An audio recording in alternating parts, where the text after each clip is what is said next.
points need support from visual aids such as images, graphs, and charts? Do I have vivid examples to help illustrate each of my points? This is so important because the examples that you're going to give will validate your points. So it's important that as you prepare, you ask yourself that, do I have vivid examples to help illustrate each one of my points? Does my conclusion summarize the presentation clearly and concisely? Have I tied my conclusion to my introduction and inspired the audience to take action? You need to also ask yourself, am I knowledgeable and passionate about the topic covered in my presentation? You need to be knowledgeable and passionate about the topic that you are going to cover in your presentation. The reason being that you cannot afford to waste the time of your audience.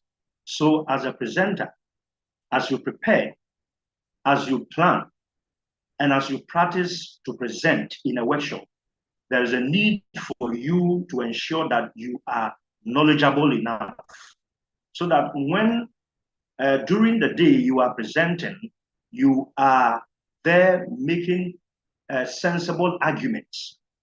You don't go there and you are making empty statements, vain repetitions that do not have any particular connotation because you are not well knowledgeable and passionate about the topic. This is so important. You need to ask yourself, have I planned and practiced ways to engage the audience during my presentation? How will I present? What media will be used? Prezi, PowerPoint, props, poster, or nothing? And then when we talk about the Prezi, Prezi is a presentation software that allows users to create dynamic, non-linear presentations. So unlike the traditional slide-based presentations, Prezi uses a canvas-based approach, allowing users to zoom in and out of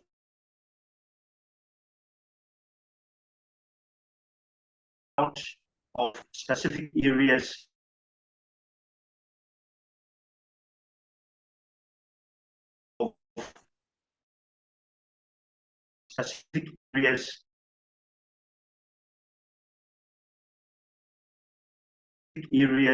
create props or add visual interest.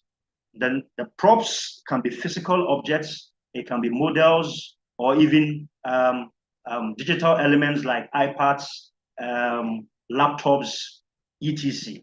And then the poster presentation tool, which we use to convey information, showcase our research, or promote an event or idea. So these are questions that you need to ask yourself. You need to also ask yourself that, have I adhered to the 30-20-30 rule, which means that presentations should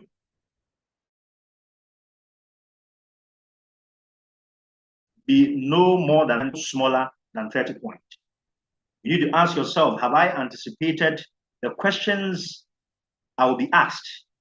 And have I considered how I will respond to those questions? This is very important as you prepare, plan, practice, and to go and present. You need to anticipate for questions. Have you devised ways to respond to the questions? Have you asked yourself, how am I going to respond to these questions? Am I going to be rude in my response? Am I going to be defensive in my response? Am I going to be informative in my response? Am I going to be educative in my response? These are questions that you need to ask yourself as you prepare, plan, and practice for the presentation. Do I have a backup plan if my technology fails, a printout of my presentation. And then where will I present?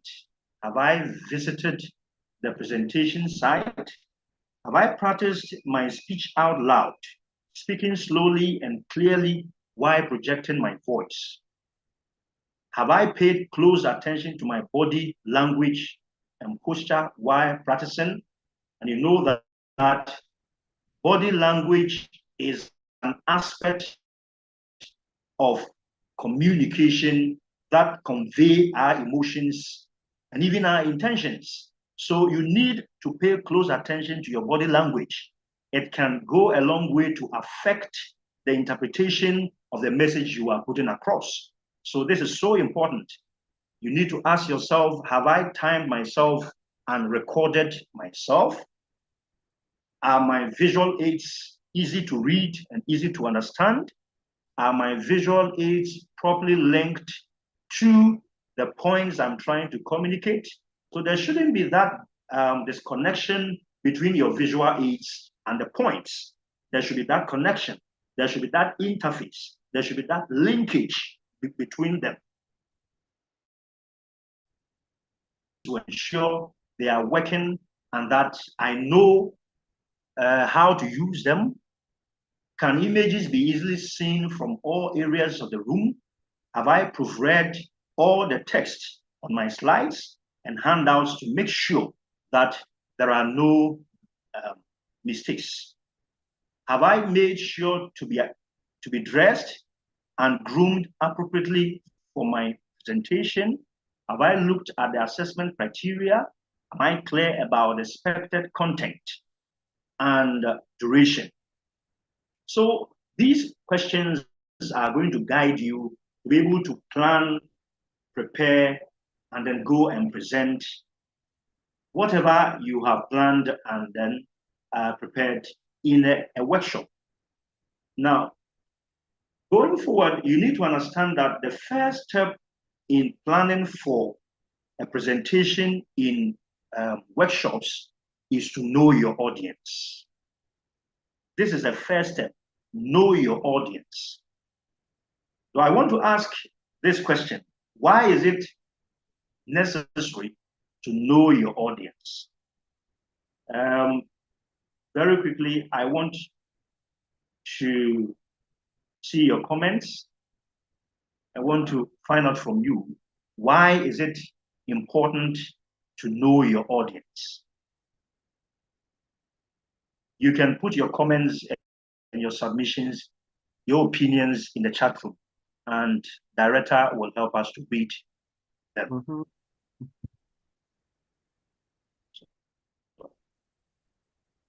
Why is it important or necessary to know your audience as you prepare, plan, and practice to go and present?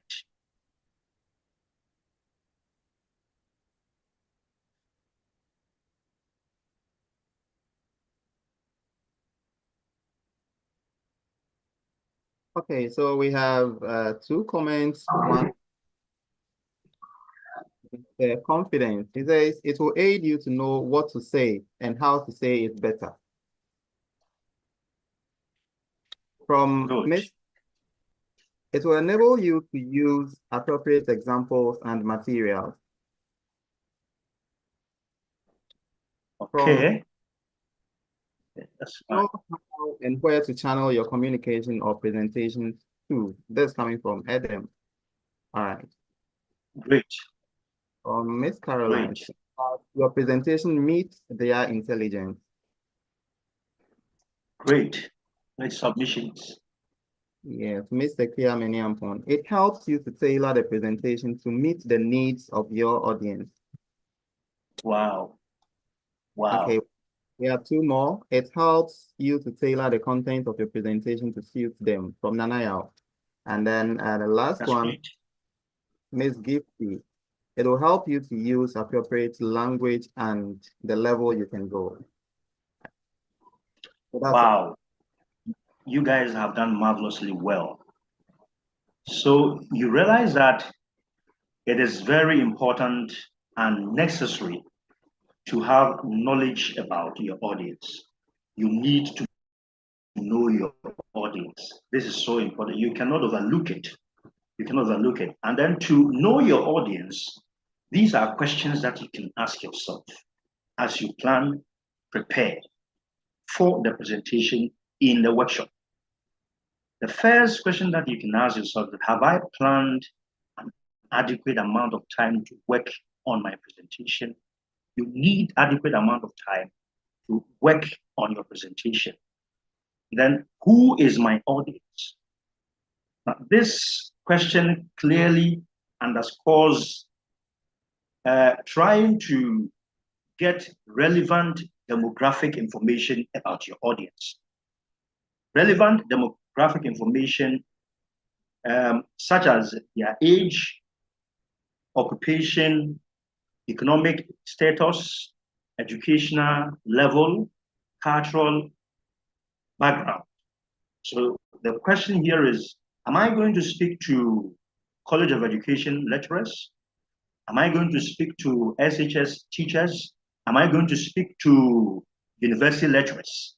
You need this information so that you can plan and plan well and tailor your information towards the needs of your audience. This is so important. Now, what does the audience already know about my talk? So their schema is very important. Their schema is very important. Their background knowledge is very important. How many people will be in the audience? Where am I going to present to this audience? What does the audience want? What do they expect from this presentation? What is the purpose of presenting to this audience? How will the audience benefit from this presentation? All these questions are very crucial. So you don't have to overlook them. You need to ask yourself all these questions. And they are going to go a long way to help you plan properly and then prepare very well for the presentation. I want to humbly call on our director, Mr. Ebenezer Osafu Akins, to read this quote for us, after which I will ask a question. So, Director, Thank you. kindly read this quote for us. It says, the quickest way to connect with an audience is to demonstrate that you understand their business, issues, and concerns. I take it again. The quickest way to connect with an audience is to demonstrate that you understand their business, issues, and concerns. Yes, this is according to Kojal 2007, page 128. Now, my question is, how do you understand this quote from the standpoint of presenting in a workshop?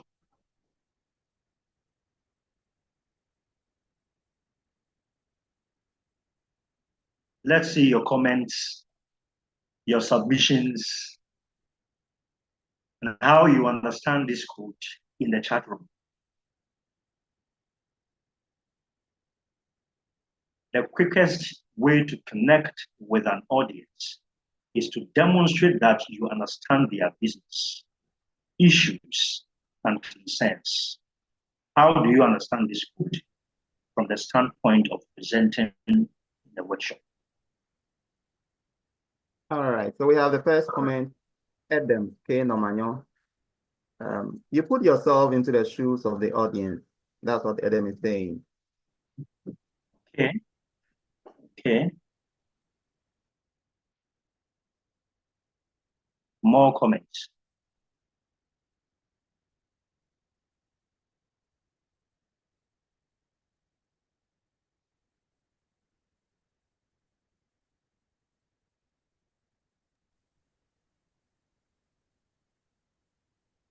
Okay, from Miss Caroline. You have an amazing presentation if the audience know you care about them. Okay.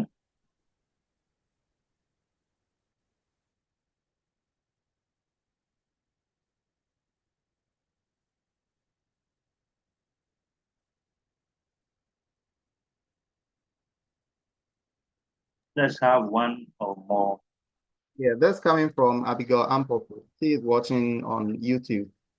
Abigail is saying being on the same page with the audience. Okay. And Okay. possibly the last. Okay.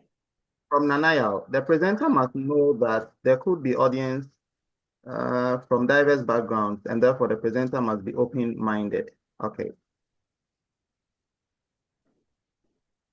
Okay. Elder, please, are there still more comments or? Yes, let me take these two, and then we could probably go ahead. Eunice, by demonstrating your knowledge of the content to meet their needs. And then from Celia, you make them know you understand them and are on the same page with them. Okay. Marvelous contributions. So you realize that we will agree with Kojal that the quickest way to connect with an audience is to demonstrate that you really understand their business, issues, and concerns. I've always explained this with this example. Imagine you are going to be a presenter in a workshop organized for College of Education lecturers or university lecturers. And your aim is to help them conceptualize research ideas and data collection. And the workshop is about capacity building on research and publication. And you know, in our context here in Ghana and in the academia, there is a saying that you either publish or you perish. So if you want to really get promotion, you need to publish articles in order to be promoted. And so you are a presenter. You are going to be a presenter in a workshop organized for College of Education lecturers. And you want to help them to actually conceptualize the research ideas and data collection. You have to demonstrate that you really understand their concerns. So educating them on how to identify research gaps and then educating them on research designs and then approaches, and then possibly educating them on the guidelines for publication, and even educating them on the linguistic resources for communicating their stance and then their research resource is a clear demonstration that you have understood their business. Is a clear indication that you have really understood their issues and their concerns, because you are demonstrating that you care about them and that you want them to get the requisite knowledge about how to conceive a research idea, how to collect data, and how to even write a research paper and all that. This is a clear indication that you have really understood their business. So this is something that you need not to overlook as you plan your presentation ahead of time. Now, know your walk-away message. The point is that you have to start with the end in mind. So after you have researched and studied your audience, you must determine a clear objective or walk-away message. That is the takeaway message that you want your audience to go with. What is a walk-away message? So even the most attentive members of your audience will only remember a fraction of your presentation. So it is not possible for your audience to remember everything that you're going to say during the presentation. And so this is why you have to determine the most important messages that you want your audience to walk away with. In other words, the takeaway messages that you want them to go with, and then you reinforce those messages throughout your presentation. This is also part of the planning and then the preparation process. So you ask yourself, what is the purpose? Is my goal to educate, persuade, motivate, or inform? If the goal is to educate, then your presentation should be educative enough. If the goal is to persuade, then your presentation should be persuasive enough. If the goal is to motivate, then your presentation should be motivating enough. If the goal is to inform, then your presentation should be informative. You can have a situation where your presentation will encompass all of these things. So your presentation will educate, it will persuade, it will motivate, and then inform.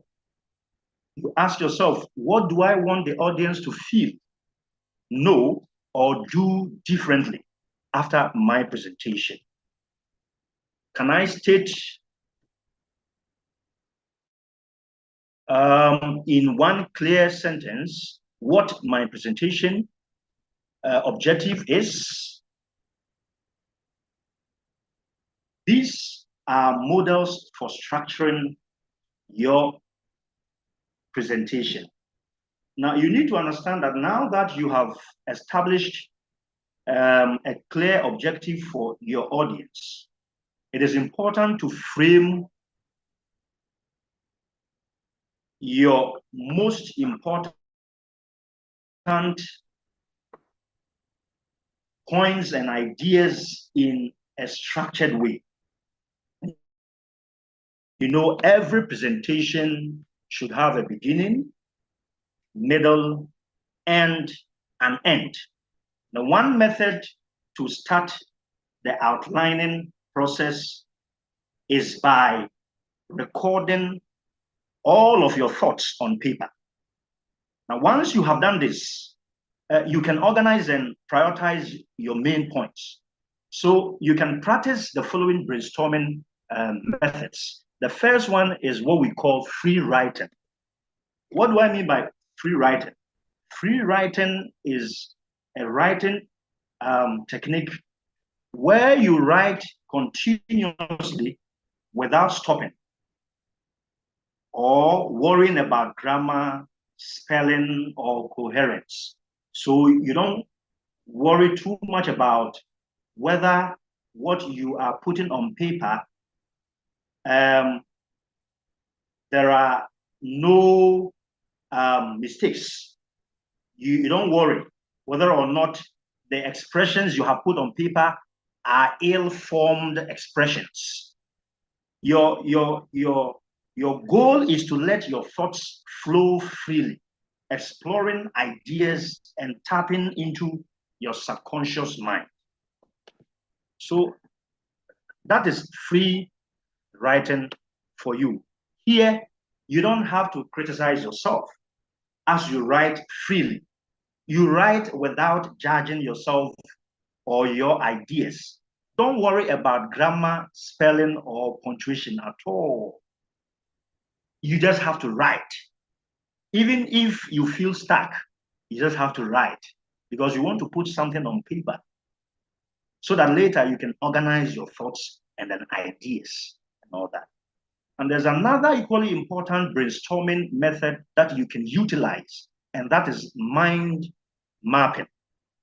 The mind mapping is basically a visual thinking technique used to organize and structure information.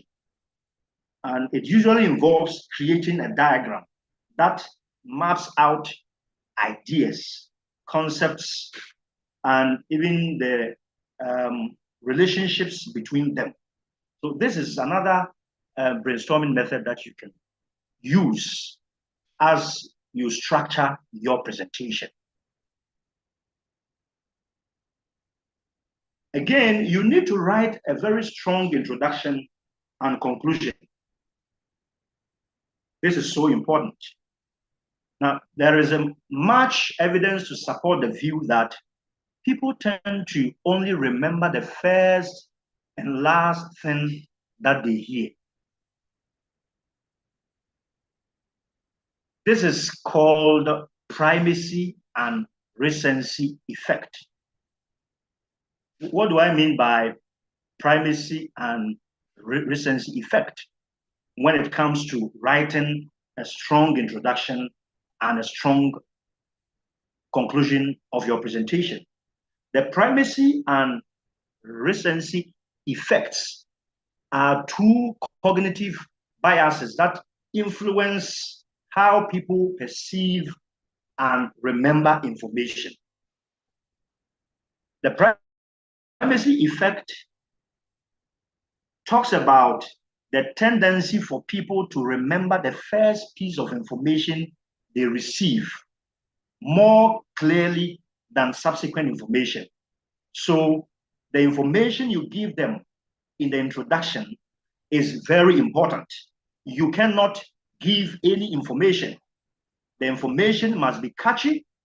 The information must be convincing. The information must be educative in such a way that they can actually remember that this is the first piece of information that they have received from you, the presenter. This means that the initial impression or message can have a lasting impact on your audience. Now, the recency effect, on the other hand, refers to the tendency for people to remember the most recent piece of information they received more clearly than earlier information. So the conclusion must be well crafted.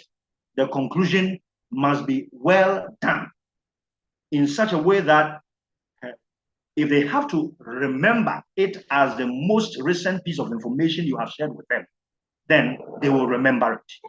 This means that the last impression or message that you give as a presenter can also have a significant impact on your audience. Therefore, you should make the opening and closing of your presentation memorable. This is so important. Now, as a presenter or as a speaker in a workshop, you may use the primacy effect to grab the attention at the beginning of your presentation, or the recency effect to leave a strong conclusion. Then crafting an introduction. Ideally, an audience should not only listen to your presentation, but they should understand what you are saying and be influenced to take action. You have to understand that if you do not capture your audience's attention from the beginning of the presentation, then they will not listen to what you have to say, which means they won't make an effort. They won't make an effort to even understand you, nor will they act. So you must grab the attention of your audience right from the start. You have to understand that you only have a narrow window of time in your introduction to captivate your audience with a hook. So a hook is the attention grabber with which you start your presentation. So like I said from the very onset, what is the hook that you are using to catch the attention of your audience? This is so important. Now, when you want to catch the attention of your listeners from the beginning of the presentation, these are ways that you can go about it. You can tell startling fact or statistic. You can use relevant quotation. You can pose a question like I did. You can tell a story. You can give examples. You can even tell a joke. You can use realia or a prop. Here, it is very important for me to state here that don't spend too much time on your hook. Grab your audience attention, state your main objective, and then outline what you are going to discuss in your presentation. This is so important. And you can ask yourself, the purpose of a conclusion is to reinforce your main points and reiterate your main objective. You should tell your audience what specific action you would like them to take so that they do not go overboard, so that they do not do outrageous things, so that everything that they will do will be in line with what you have presented. If you do not have a strong conclusion, your presentation will be flat and your message will be lost. Now, the following are ways to end your presentation. 1, summarize your main points. 2, tie it with your introduction or hook. 3, look ahead to the future, next steps, and an action plan. There is what we call prep model that you can utilize. It is a formula to keep you focused on the topic that you are going to present on. This is by Story 2014. He calls it prep model. Now, the first P is called point, and it is that make your point in 10 words or less. Then support your point by providing a clear reason why your audience should remember and understand your point. Give an example that will help illustrate your point and reason. Examples from real life situation, story, parable, case study, analogy, statistic, etc. And then the last P, which is also point, means that restate your point. What is the main idea that you want your audience to remember? How will the audience benefit? Now, once you know your audience and objective, and you have a map of your main points, then you can develop each point using the prep model. And the prep model talks about how to organize content and keep your topic focused. This will allow you to keep your presentation simple, clean, and focused. This is so important. And then there's also the use of visual aids and proper word choice that you have to pay attention to as you prepare, plan, practice, and present whatever you have planned. If you look at the first point, it says that most people retain information better when it is presented visually, in addition to audibly. So visual aids are very important here. Visual aids not only illustrate your points, but they can serve as visual cues for you to remember what you want to say. So incorporating visual aids can enhance your presentation, especially if they support and clarify your message. Then in order to convey your message clearly, you should keep language simple. You should not be verbose. You should not circumlocute. There is a concept in linguistics called circumlocution. Circumlocution basically talks about a runabout way of expressing yourself, not going straight to the point beautifying your language with so many words and all that. You need to use a simple language. Don't circumlocute. Be clear, be appropriate, and then be vivid. Avoid using jargon that could confuse your audience. Avoid absolutes such as never and always. These words invite people to prove you wrong. So when you use these absolutes, never and always, you are in a way inviting trouble, because you don't want to tell your audience that you have brought a finality to the discussion, right?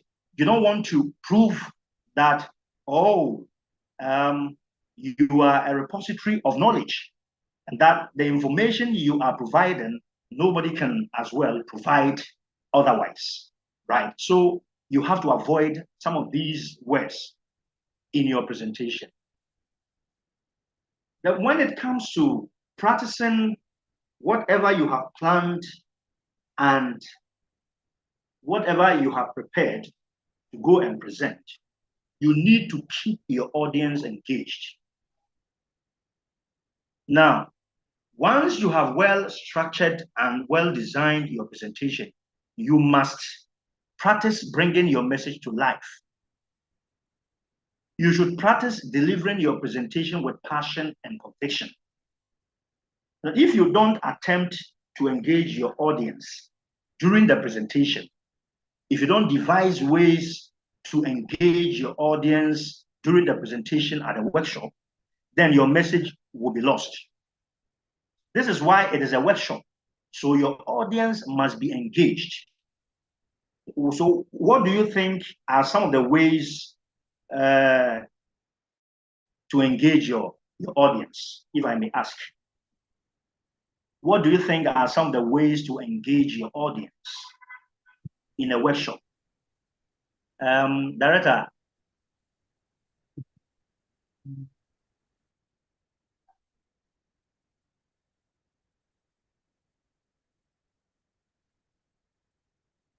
Let's see your comments. So as you prepare, you need to think of ways to engage your audience. And I'm asking, what do you think are some of the ways to engage your audience? Are there any comments in the chat room?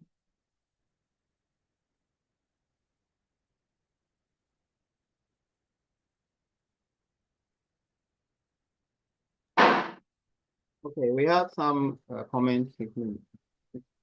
Miss Deborah is saying questioning. Mr. Kia, yes, same, and then post breakout rooms using questions.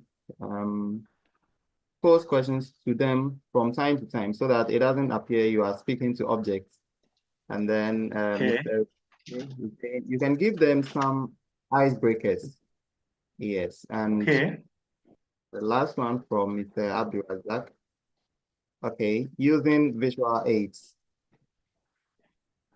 Yes, we have many more comments coming in. Allowing them to state some examples that will suit some of your points. Distributing questions and answers fairly. That's great. Eye contact, posing questions for feedback, etc. Short activity. Yes, these are some of the comments we have. Wow, you have said it all. Great submissions. So you realize that as you prepare, there's a need for you to devise ways to engage your audience. And these are ways to engage the audience. The first one is that phrase your points and examples in the form of a question, like what some of you have already said, so that the audience can participate in your presentation. Ask questions and wait for a response. This is so important. Ask the audience for their opinion. Of course, you don't want to think that your audience are tabula rasas. They have also got something to share. They have also got an opinion to share.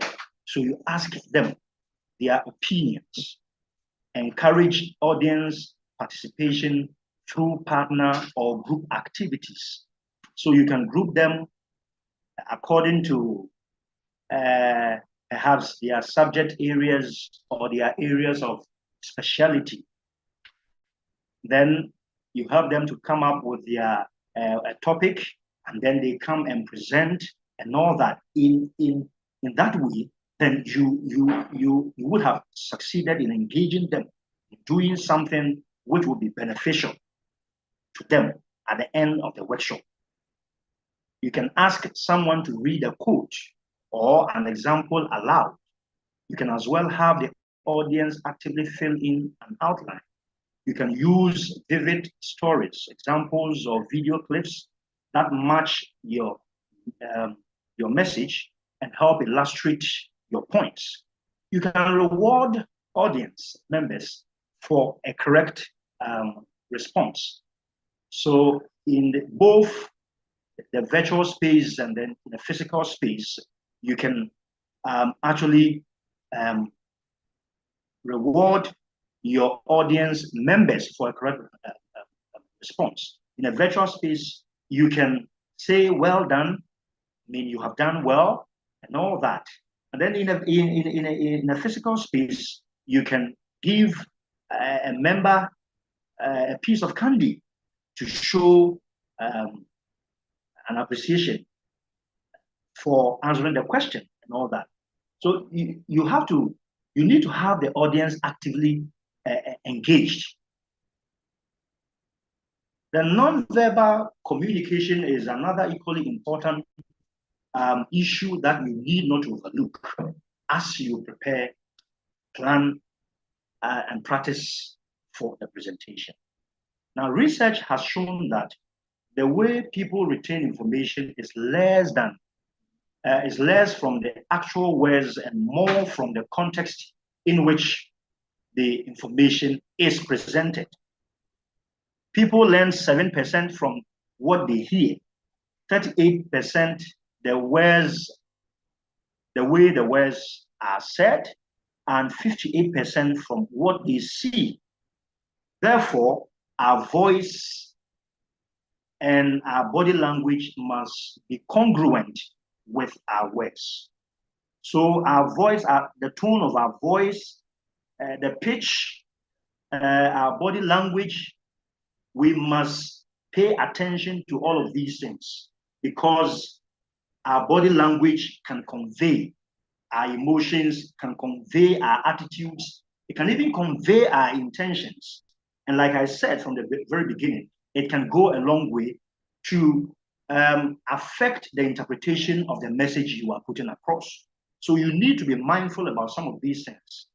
Now, when it comes to the body language, there are do's and don'ts. Now, the first one is that do connect with your audience. Do smile. And the smile should be genuine and not phony. It shouldn't be fraudulent. Your smile shouldn't be fake. It should be a genuine one. You should appear natural and relaxed. Do keep your arms and hands at your side. Use appropriate hand gestures.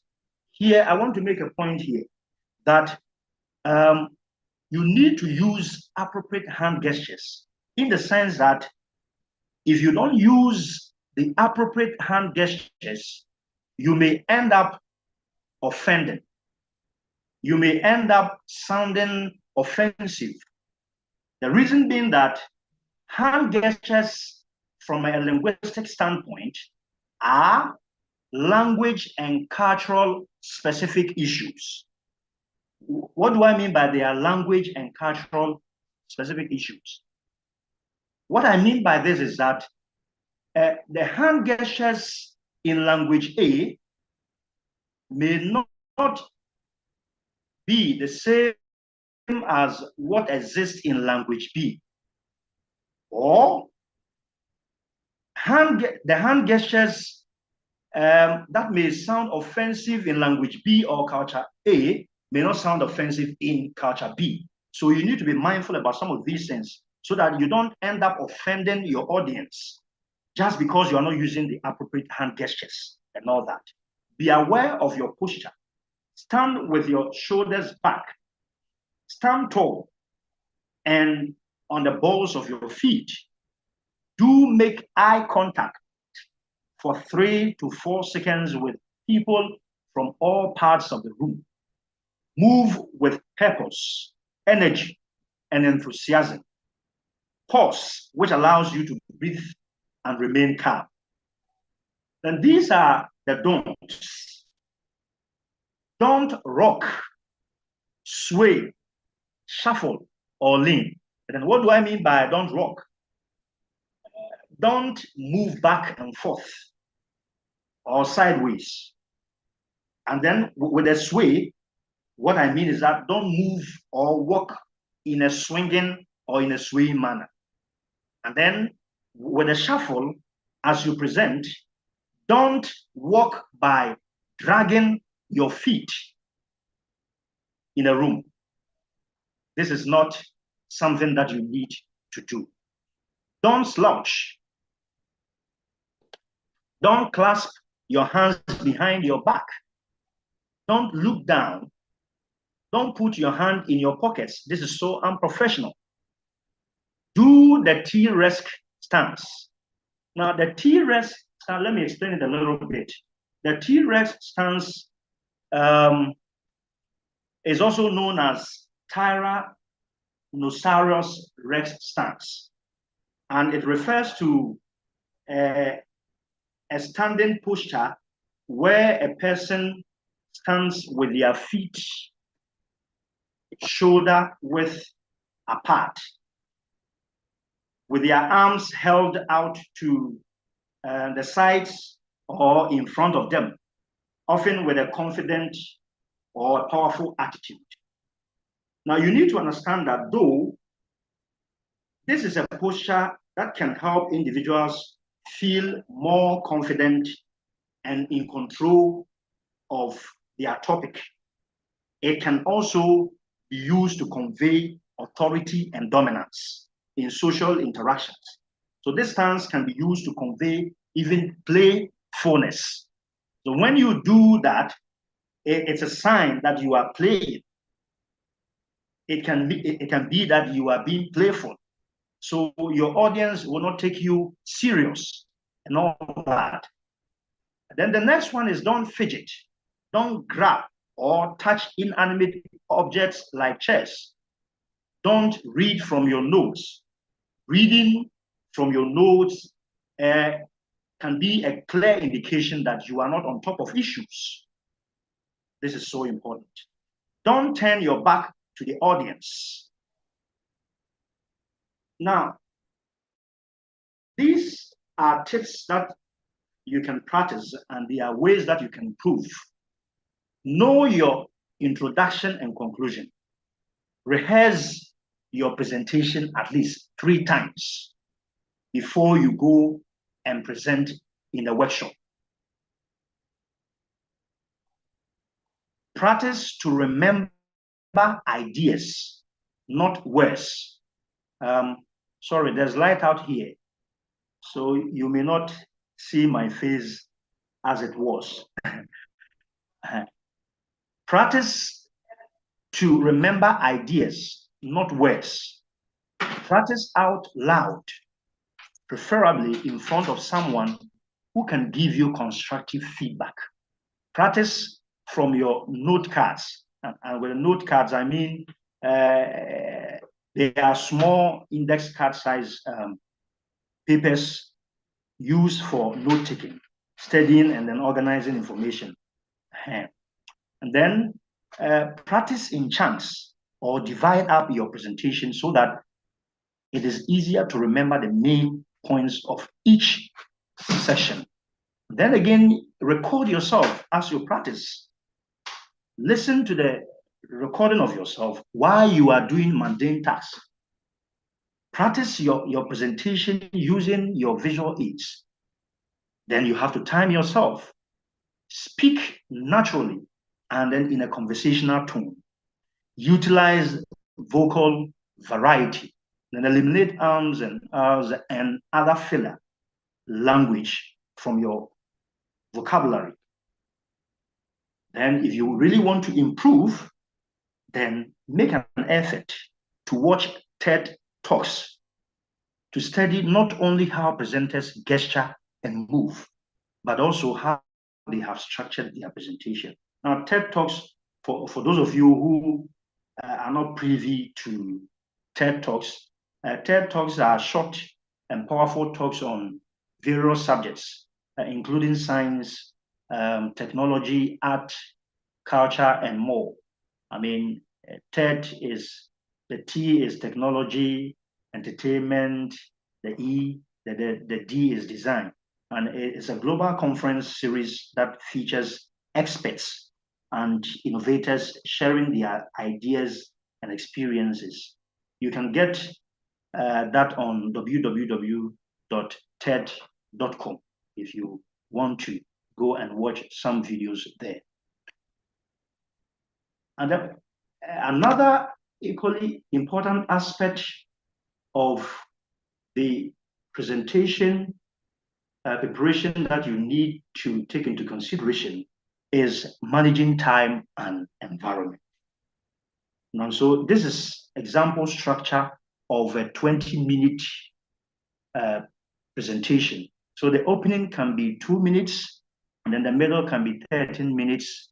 The closing can be 2 minutes, and questions can be 5 minutes. Let me say here that this is relative, because the organizers of the workshop may give you 30 minutes, they can give you 40 minutes, and even 1 hour. So you will have to structure your presentation in such a way that you'll be able to do everything within the allotted time. So this is just an example I'm showing to you. It doesn't mean you should restrict or limit yourself to what I have given. And the tips to effectively manage time and environment. Always arrive early to your presentation, both in the virtual space or in a physical space. You have to always arrive early to your presentation, at least 30 or 45 minutes in advance. Ensure that the room is set up correctly. Do you need to move tables or chairs? This is very important. You have to test microphone and all other equipment to ensure that they work. Bring a bottle of water. As trivial as some people may think, bringing a bottle of water is, it is so important to do that. Make sure that you have a clock in your view so that you can keep track of your time. Or you can even ask somebody to keep track of the time for you, so that as you present, and the person can prompt you, about the time and all that. After you have taken care of the logistics above, you should be available to meet and greet audience members. You can start conversations. Remember information from these conversations so that you can refer back. You can start on time. You have to start on time, respect your audience time.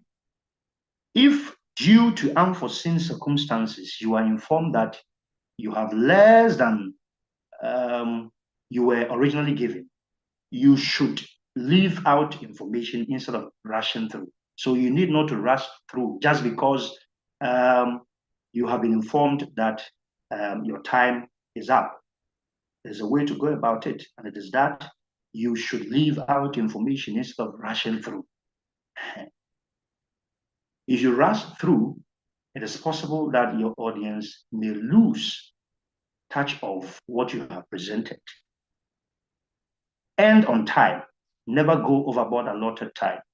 Your audience will focus on the fact that you are taking up their time, and then your message will be lost.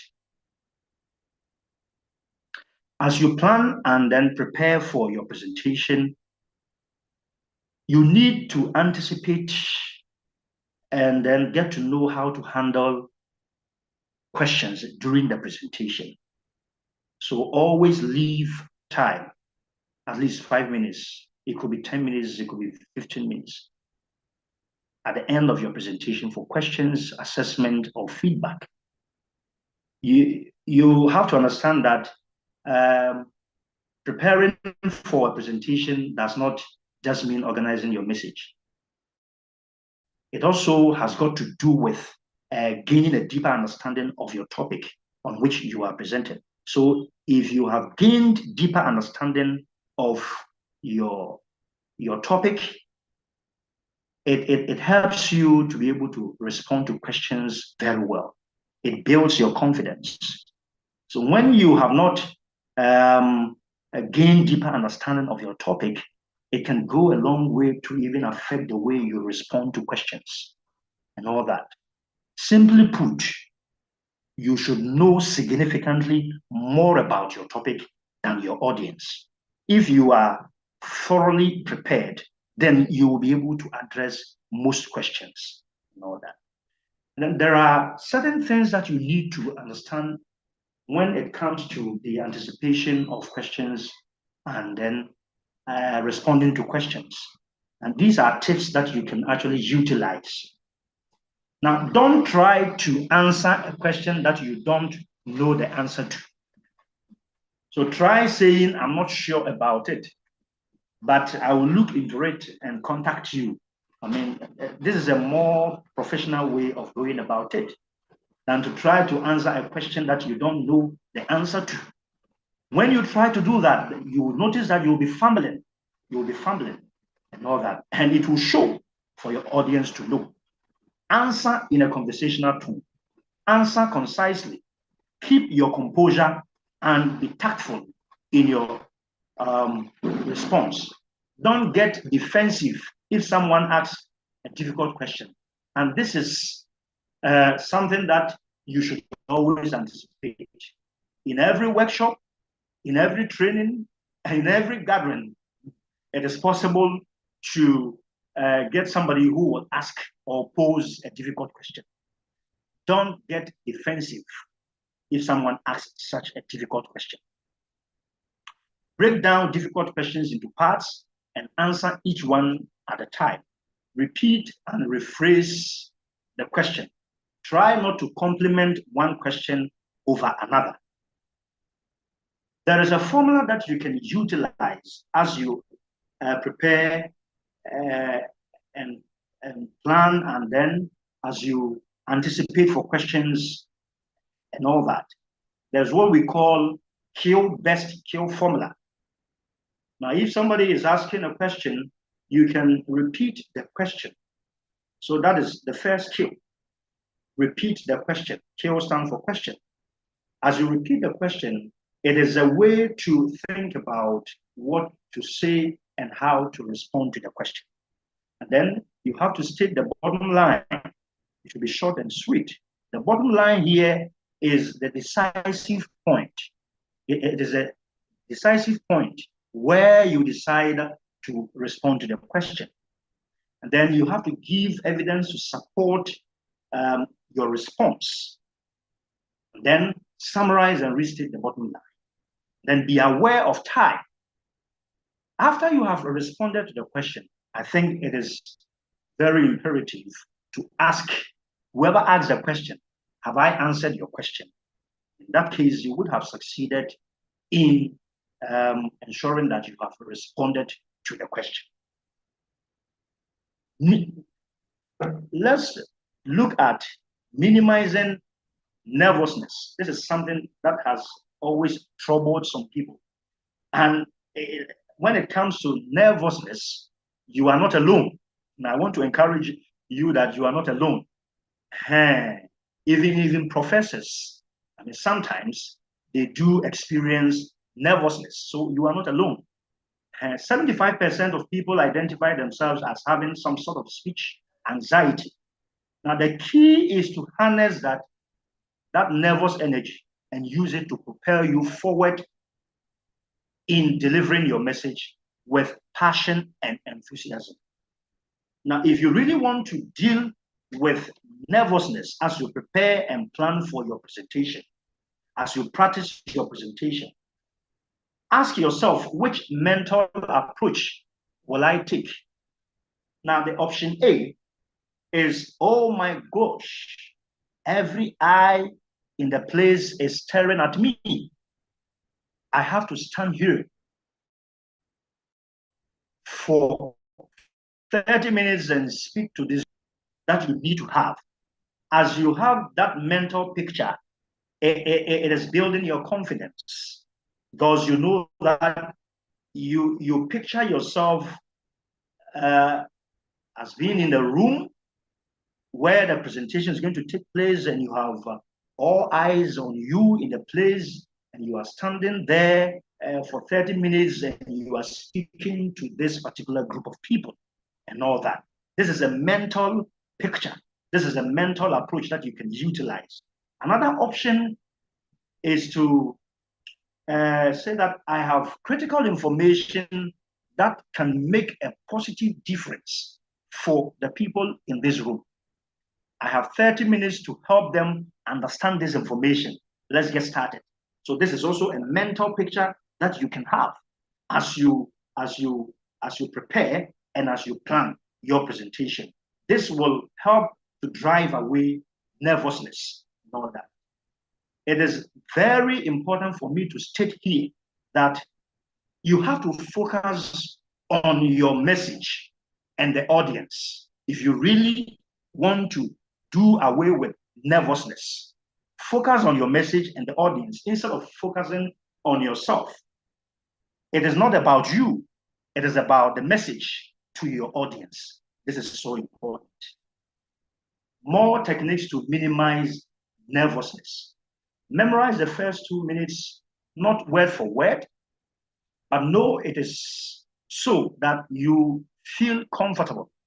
Starting off on the right foot can set the tone for the rest of your presentation. Utilize cheat sheets in the form of handouts. Write one word on a handout, which will serve as a cue to help you remember your point. Rehearse, rehearse, rehearse. Rehearse out in front of a mirror or a friend. Don't forget to practice projecting your voice as well as moving naturally around the room. Break up your presentation into 3-minute segments. These are techniques that you can actually utilize to minimize nervousness. Take deep breaths. Be aware of your body position. Don't drink caffeine, carbonated water, juices, or cold water. They can make you anxious, gassy. And with gassy, I mean you can suffer from excessive gas in the alimentary canal, or they can constrict your throat. Avoid large meals,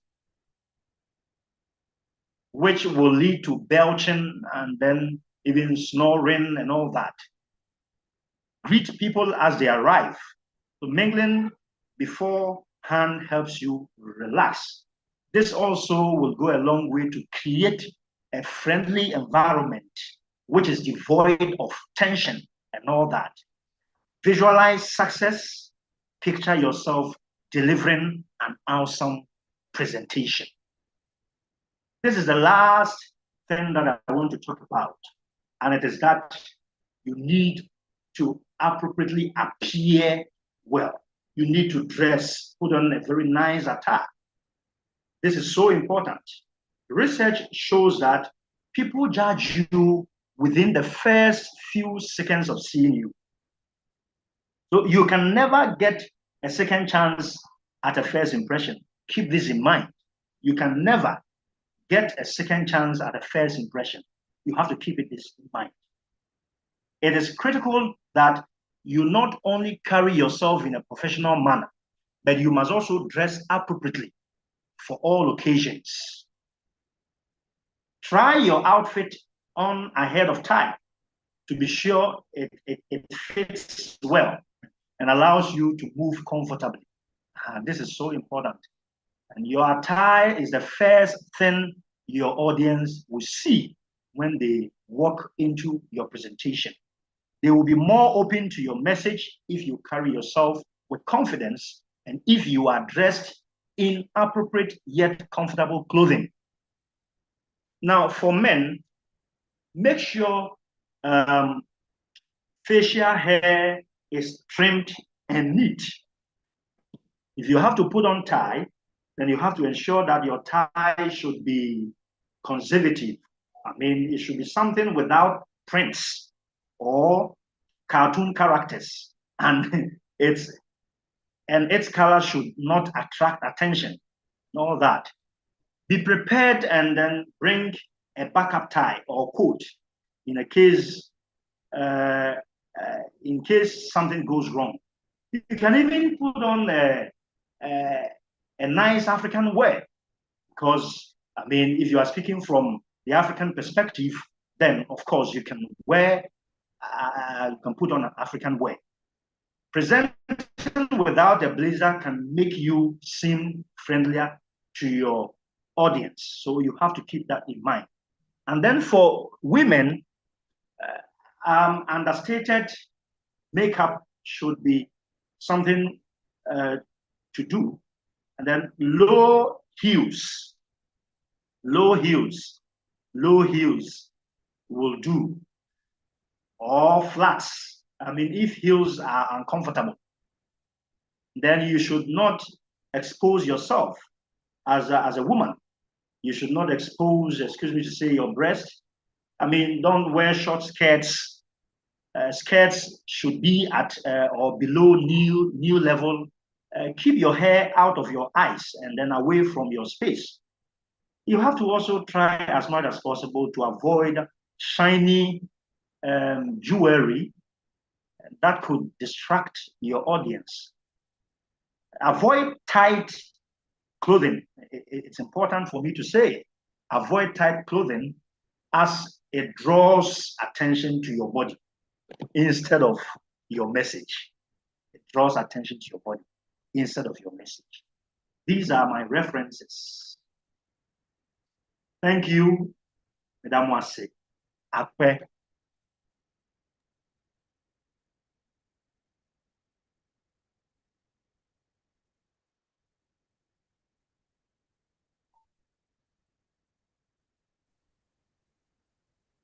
Hello, Director. Yeah, thank you. Yeah, please, can you hear me? I cannot hear you. I can hear you. Yes, thank you for that presentation. Yes. I would like to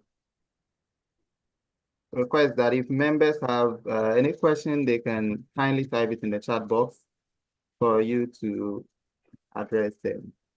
Yeah, so if you have any question, kindly use the chat box, type in your question, and Mr. Coney will answer them.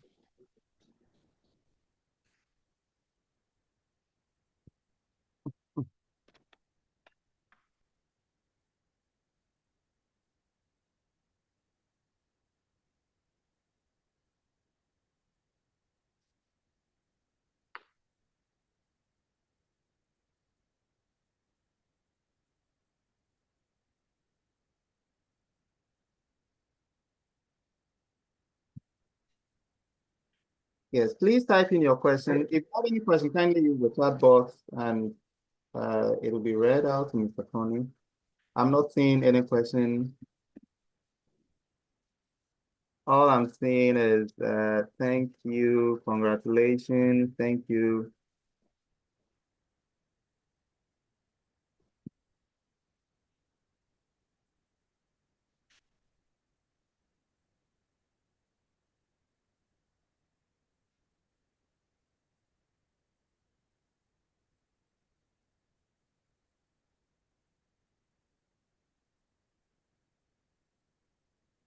Yes, so we are still waiting for your questions.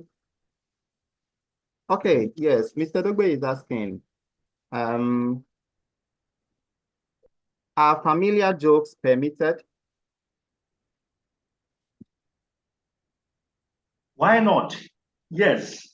You know, creating jokes will spice your presentation up, so that you don't have a room which is dull and all that. So as a presenter, why not?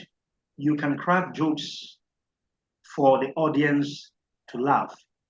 It spices up the presentation and all that. It is not out of place. I don't think it is out of place.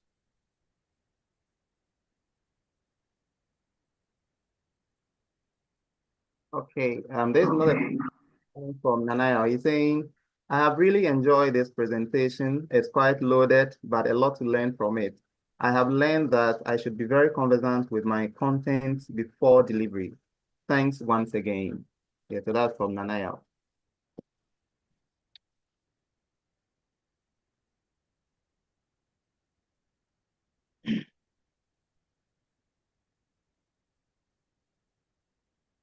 Okay, Nanaya is asking, okay, he says, kindly explain further where you talk about not reading from your notes.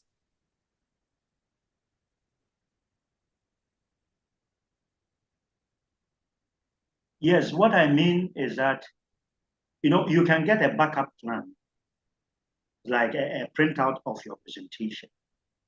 But what I mean by you have to avoid reading from your note is that you have prepared for the presentation. But at least you should demonstrate that you are in control. You are in control of the topic that you are handling in the workshop. Reading everything from your note may sound boring, and all that.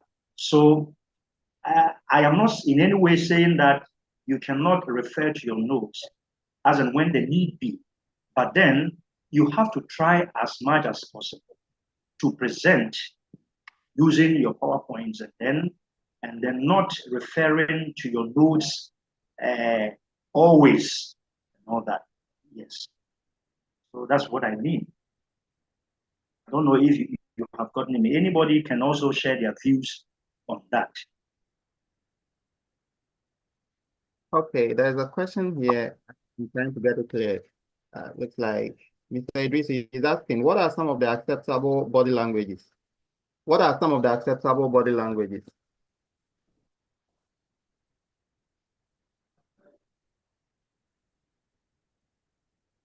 So keeping an eye contact is one thing, and then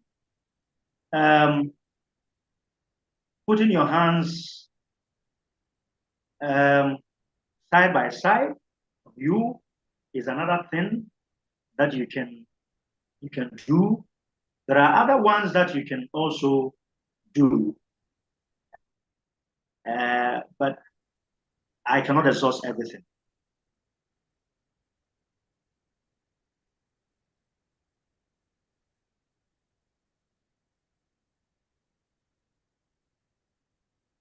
So smiling too, you can smile. You can stand Yes. tall. You can stand tall. You can keep your arms and hands at your side.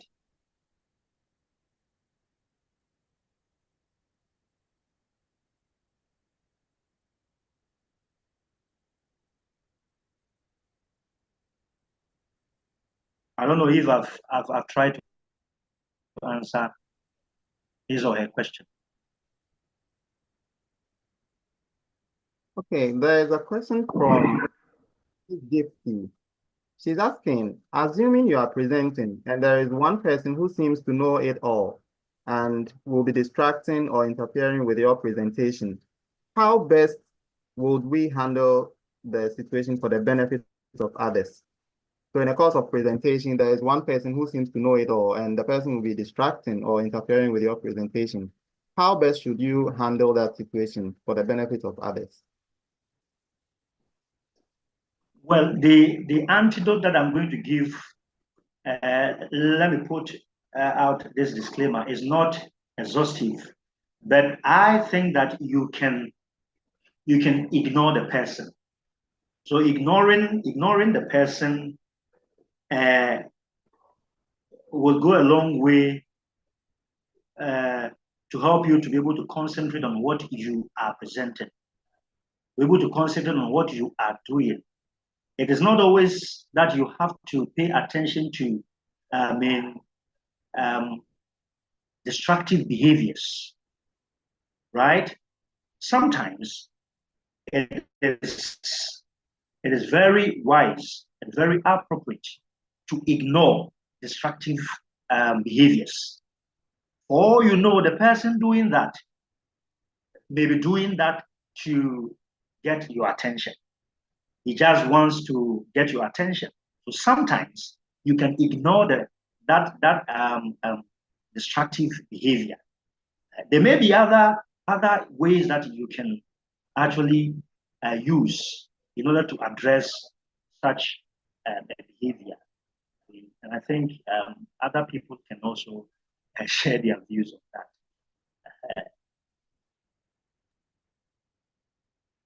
Okay, there is another question coming from Mr. Idrisu. Are gestures formal in presentation?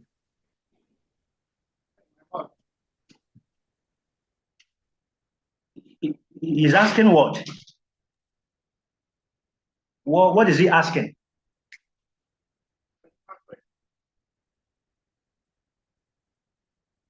Hello? He would want to know, are formal in presentation? Well, it depends on the perspective from which you are looking at it. But I would say that it can be formal and it can also be informal. It can be formal and it can also be informal. It depends on the angle you are looking at it from.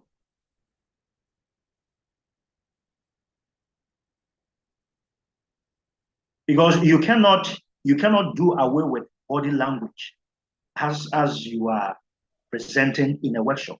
Body language is an example of aspects of human communication that go beyond the literal meaning of words, right? So whether formal or informal, you really have to use body language because they can also help in your communication.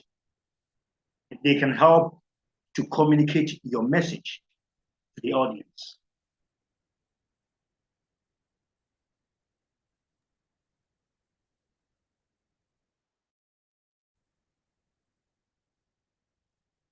Okay, I think that's all we have for now. So I'm going to share the link to the attendance form in the chat box.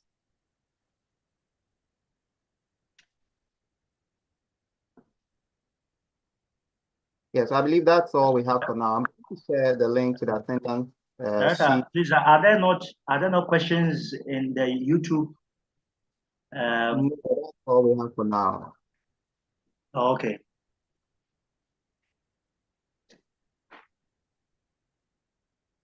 All right, thank you very much, Mr. Coney, for that insightful presentation, and you, our dear participants. I'm going to share the link to the attendance sheet in the chat box. Kindly fill out the form for your certificate. Please do also fill out this form before you leave this session. Okay.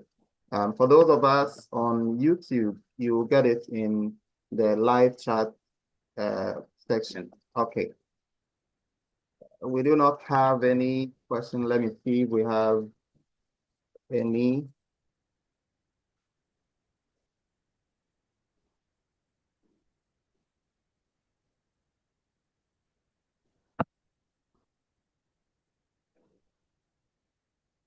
Okay, so let me take this last question from YouTube, and then I believe that'll be all for now. Can you give examples of strong openings that grab attention? how do you tell when the audience is losing interest, and what do you do to re-engage them? I believe the remaining questions can be answered on the WhatsApp platform. Yes. Okay. So this question, and then I will tackle the others on our WhatsApp platform. Can you give examples of openings that grab attention? How do you tell when the audience is losing interest? And what do you do to re-engage them? So, Mr. Connie.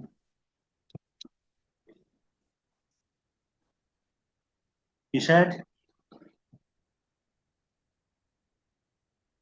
Nana Koko is asking, I didn't hear the question.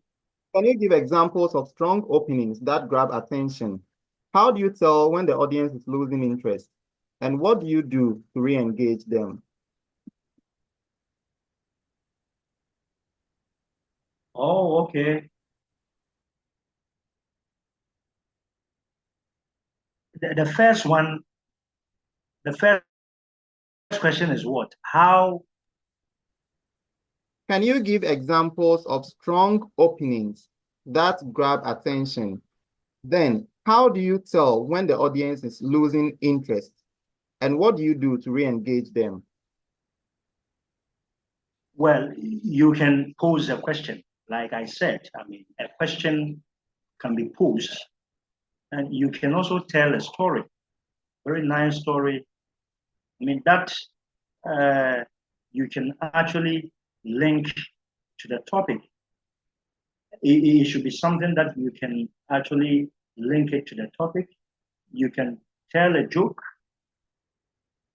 I mean, you can also use relevant quotations to grab the attention of your audience. But in all, you have to ensure that the attention grabber is relevant. The attention grabber is educative. The attention grabber is informative. The attention grabber is motivating. And then what's the second one?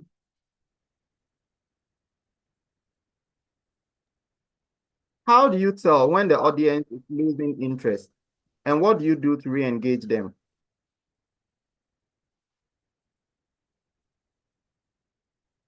Of course, like I said, especially when they notice that your time is up and you are still talking, and talking, they can lose interest because they will feel that you are eating into their time.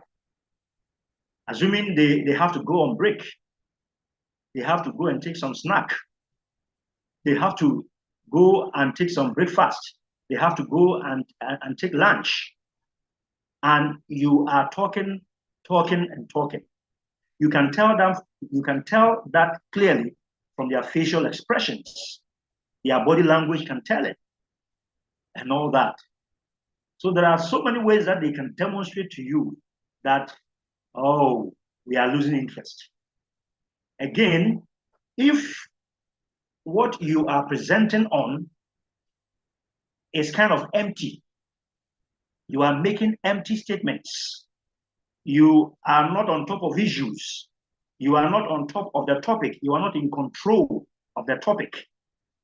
If they notice that you are making vain repetitions that do not have any particular connotation, then they might feel that you are wasting their time. So they might lose interest.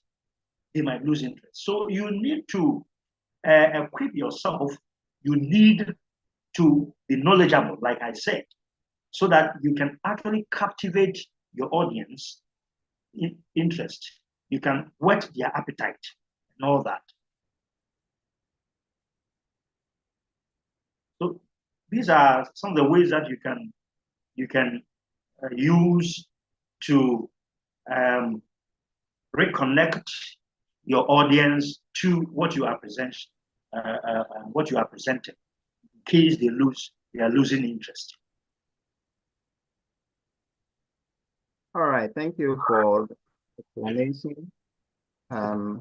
Yes, so the attendance link has been shared one more time in the chat box.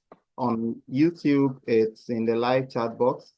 Kindly fill out the form before you leave the session.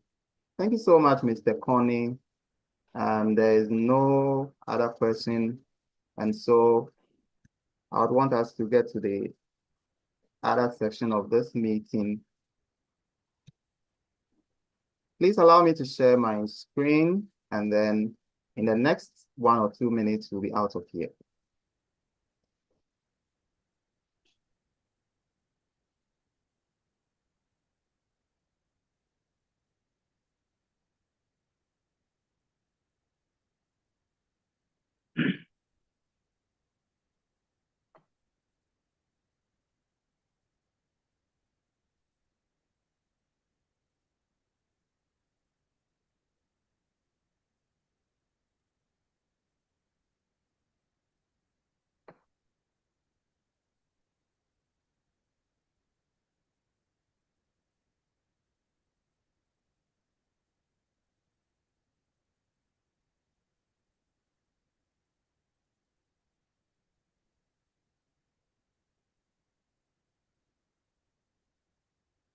All right, so thank you so much, my dear participants, and thank you very much, Mr. Connie, for this insightful presentation on the topic presenting in workshops. It's been very engaging and very insightful.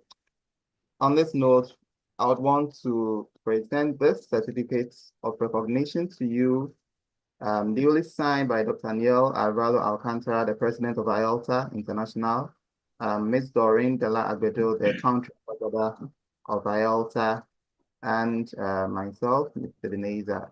Yes, so this certificate of recognition is hereby awarded to Mr. Samuel Akwesi Connie in recognition of his invaluable efforts as the resource speaker of the webinar entitled Presenting in Workshops, awarded this 26th day of April 2025 via Zoom. Thank you so much, Mr. Connie. Thank you so much. I really appreciate it. Many more presentations in the near future. Thank you.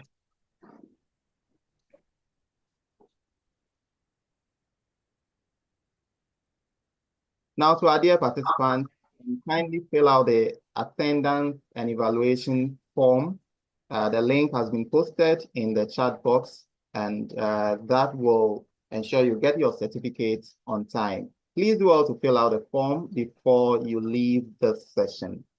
Thank you all for coming, and we look forward to seeing you tomorrow for another wonderful session on the topic writing a research paper. That's tomorrow, 3 p.m. GMT. So see you tomorrow, Sunday, 3 p.m. GMT for another insightful session. Thank you.